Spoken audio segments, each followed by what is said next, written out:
It was a calm afternoon when Sarah received the unexpected text message. She had been spending the day tidying up her apartment, preparing for the evening ahead, when her phone buzzed on the kitchen counter. At first, she thought it might be a work-related message or a reminder about a meeting, but when she saw the name on the screen, her heart skipped a beat. The message was from her ex-husband, Mark. They hadn't spoken in years, not since their bitter divorce, which had ended with both of them wounded and emotionally drained. Sarah had tried to move on from the pain, rebuild her life, and start over, but seeing Mark's name on her phone brought all the old feelings rushing back.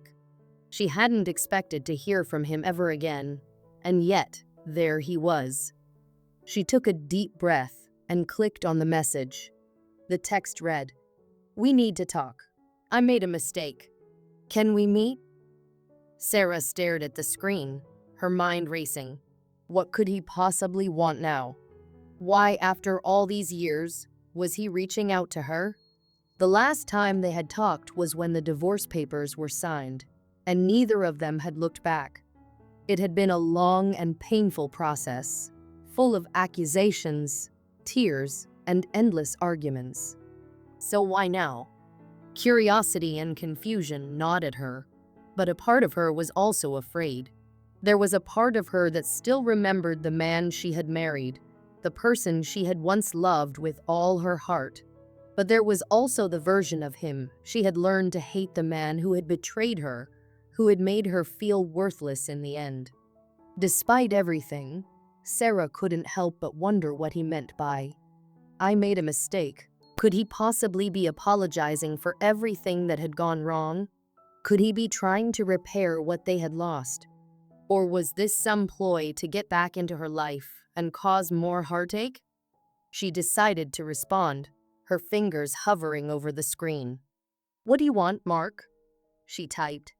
Her heart pounded in her chest as she pressed send. The minutes that followed felt like hours. She anxiously watched her phone, waiting for his reply. She was about to give up and put the phone down when it buzzed again. "Can we meet in person? I'll explain everything.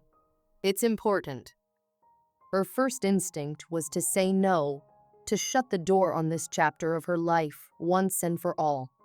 But something in his message felt different, like there was a sincerity in his words she hadn't expected. After all these years, maybe he was genuinely sorry. Maybe he wanted closure, just like her.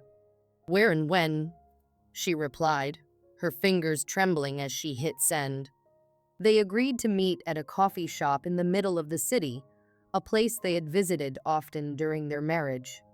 Sarah wasn't sure what to expect, but the anticipation made her feel uneasy. She hadn't seen Mark in so long, and she wasn't sure how she would react when she finally laid eyes on him again. The day of their meeting arrived, and Sarah dressed carefully. She chose something simple but flattering, something that would make her feel confident. She arrived at the coffee shop early, hoping to calm her nerves before Mark showed up. She sat at a table by the window, watching the street outside as she waited. As the minutes ticked by, Sarah's mind raced with questions. What could he possibly want? What would he say?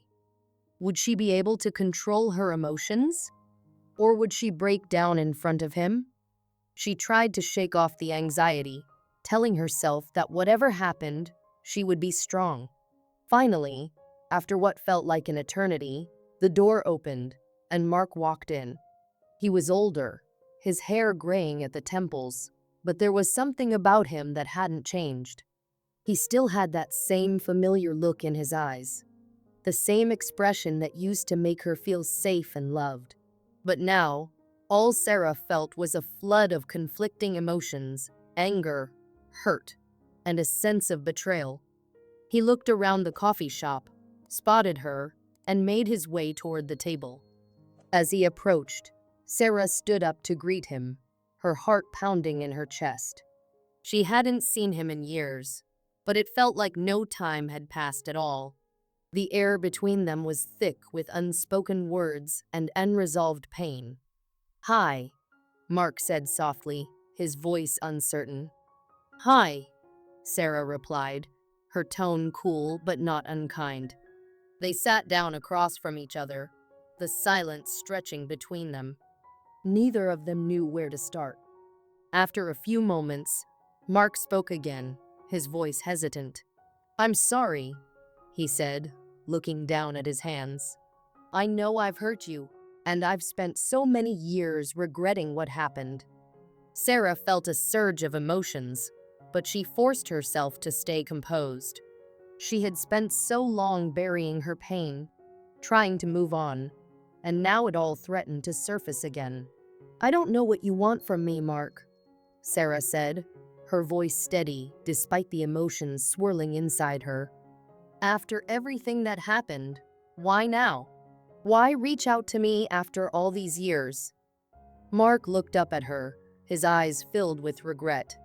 I've had a lot of time to think, and I've realized that I made a huge mistake.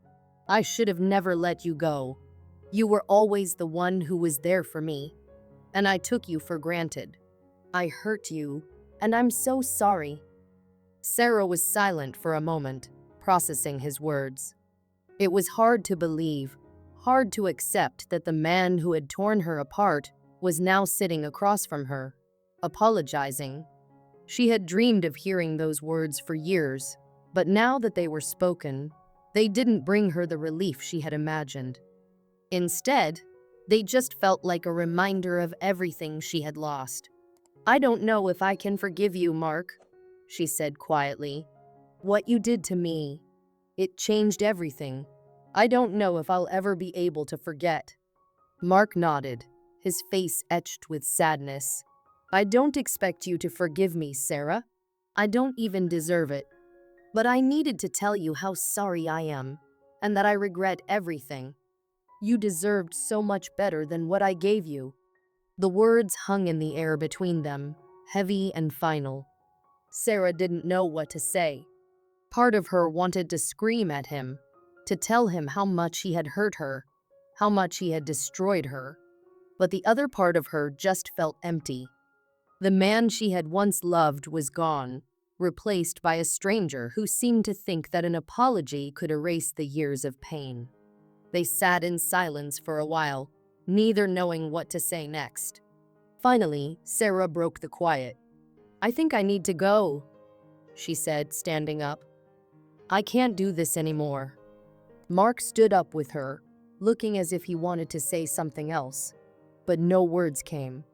He simply nodded. Take care of yourself, Sarah, he said quietly. As Sarah walked out of the coffee shop, she felt a strange sense of peace. She had gotten the apology she had always wanted, but it hadn't changed anything. She had spent so many years trying to move on from him, and now she was finally free.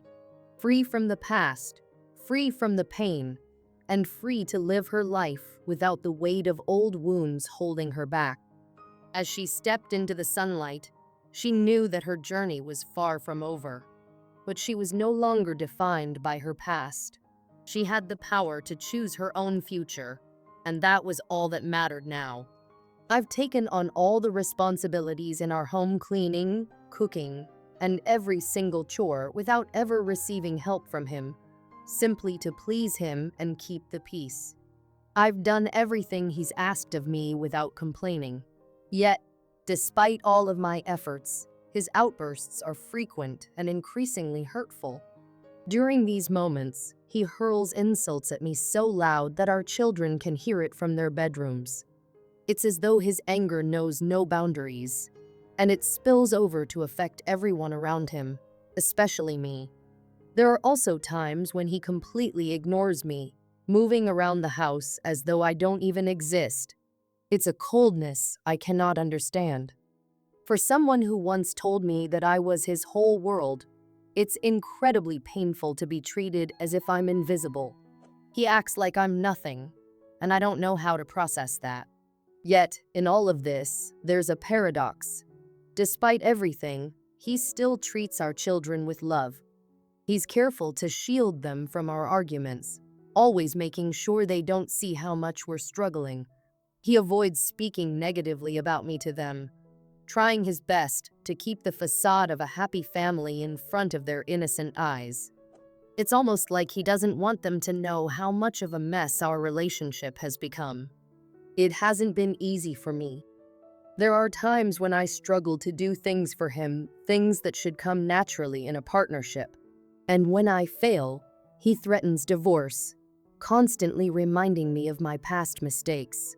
He points to my infidelity as the root of our problems, telling me marrying me was a mistake, calling me cruel names.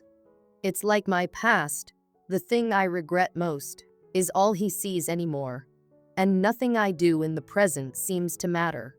I also know about his communication with other women. Each time I confront him, he deflects, throwing my past mistakes back at me. It feels like I'm trapped in a cycle of guilt and regret that he refuses to let me escape. I don't have proof of physical cheating, but I can feel it. There's a disconnect between us now, and the man I married seems so distant, so different. What I long for more than anything is for things to go back to how they were. I want to feel loved again, to heal our family, and for him to see beyond my past mistakes. But it feels impossible, and I fear I'm losing him. One day, after confronting him about a message from another woman, something in him snapped. He grabbed my hand, dragged me into the hallway, and pointed to the door, telling me to leave if I wanted.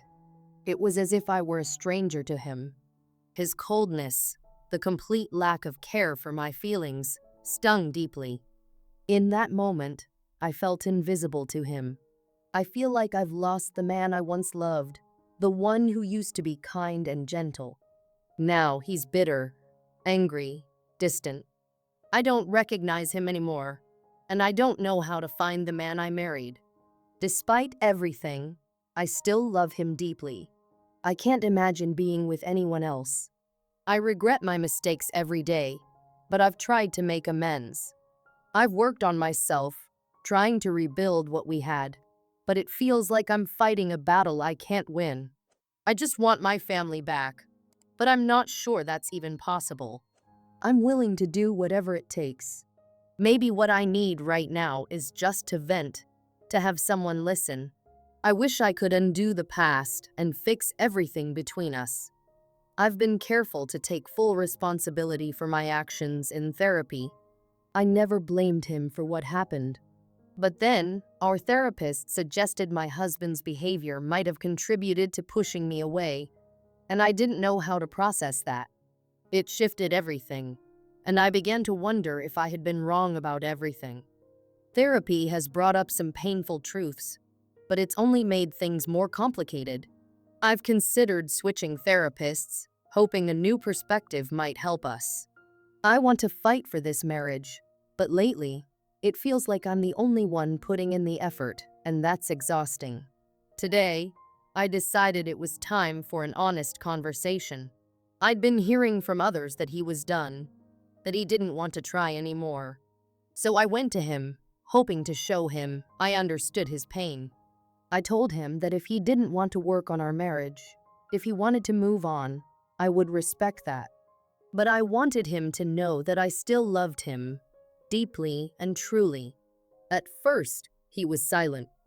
His silence was deafening, and I wasn't sure what to expect.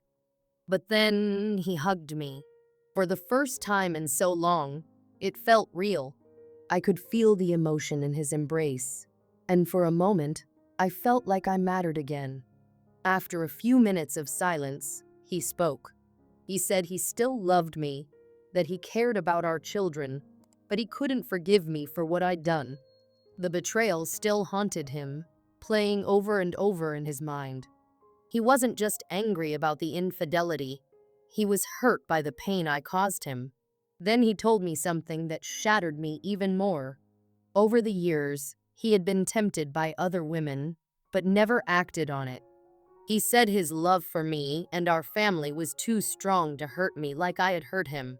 He couldn't understand how I could do this to him after everything he had given me. He admitted to talking to other women over the past few months. but assured me he hadn't crossed any physical boundaries. Emotionally, though, he was already checked out. When I suggested he might want to move on, for the first time, I felt like he understood the depth of my pain. He told me he wasn't sure about our future, but for now he needed space to heal. He needed to focus on himself, to be single. Maybe in the future, we could reconcile, but right now, he needed time. I told him I would sign the divorce papers if that's what he wanted. I didn't want to take anything from him. No money, no property. He had worked hard for it all, and I didn't want to burden him. Hearing that brought him to tears. He told me he hoped someday he could find it in himself to forgive me. He thought some time apart could be good for both of us, to give us space to reflect. He mentioned speaking with a lawyer and expected the divorce papers to be ready in about a week. I don't want anyone else after this. I don't want a new life, just for him to come back, for us to heal, and for our family to be whole again. I love him like I've never loved anyone, but the weight of my mistakes is suffocating, and I fear I've lost the one person who truly mattered. Fast forward 8 months, and our divorce was finalized. My attorney requested an equal division of assets, but excluded alimony due to Amber's infidelity and the affair child. Child support was only sought for my 3 biological children, though it was expected that the judge would require support for Seth, since I was his legal father. Ultimately, the judge ruled I must pay child support for Seth as well. Alimony was removed from the settlement, and I was allowed to keep the house. Amber was granted 51% primary custody. After the verdict, the judge asked if Amber or I had any questions. Amber took the opportunity to express her remorse once again, hoping we might reunite one day. I thanked the judge for her fair verdict and for allowing me to speak. I then raised a concern about the state's family court laws, highlighting the apparent bias against men. I questioned the fairness of a situation where a woman cheats, has a child with another man, deceives her husband, yet she's awarded primary custody, and the husband is financially responsible for a child who isn't even his. The judge acknowledged my perspective, but explained that she follows the law and prioritizes the best interest of children. She clarified that it was in the child's best interest for me to continue being Seth's legal father. She commended me for being a good man and a great father, which influenced her decision to grant me 49% custody and allow me to keep the family home. The judge also pointed out that the only way I could be relieved of my parental responsibilities was if the biological father stepped forward. Even then, a thorough assessment of his fitness would be conducted. I informed the judge that I had already provided the biological father's name and address, asking if that was enough to initiate a DNA test. The judge explained that this was a civil matter, and either my ex-wife or I would have to persuade the biological father to come forward voluntarily, or Amber could file a paternity lawsuit. Amber's attorney then intervened, saying Amber didn't want to involve another man in Seth's life, claiming that Seth already had a wonderful father in me. I concluded by feeling as if everyone in the courtroom was telling me to just deal with it. I shared this experience to warn any man considering marriage to fully understand the family laws in their state. The hearing ended, and I was officially divorced. I continued to meet my child support obligations and did my best to be a good father to all of my children, including Seth. Over time, I treated Seth like my own son because, in my heart, he was. A few years later, I met Jill, married her, and we had 2 boys together. Now I have 6 children and couldn't be happier. I thank the Lord every day for my children and for bringing Jill into my life at the right time. As for Amber, I forgave her long ago. These days, she focuses on being a mother and taking care of her elderly parents. Since our divorce, she's gained weight and was recently diagnosed with type 2 diabetes, requiring daily medication. Before Jill and I became serious, Amber tried numerous times to win me back, even attempting to manipulate the kids into convincing me. I quickly put a stop to that. Over the years, she has apologized repeatedly, acknowledging that the affair was the worst mistake of her life. We're on good terms now, co-parenting smoothly. Amber is planning to go back to school to become an LPN, as she will need a stable income once child support expires in a few years. She's still driving the 11-year-old van from the divorce, though it will soon need replacing. Over the years, Amber has dated a few older men, but none of these relationships have turned serious. I imagine it's tough to date when you're a mother of 4. That's everything I wanted to share. If you're a man considering marriage, take the time to think things through, make sure you have the right partner, and understand the laws in your state. You won't regret it. If you're enjoying the story, don't forget to give this video a thumbs up and share it with your friends. Your support helps the channel grow. And if you haven't already, make sure to subscribe so you don't miss out on more incredible stories just like this one. Thanks for being part of the journey.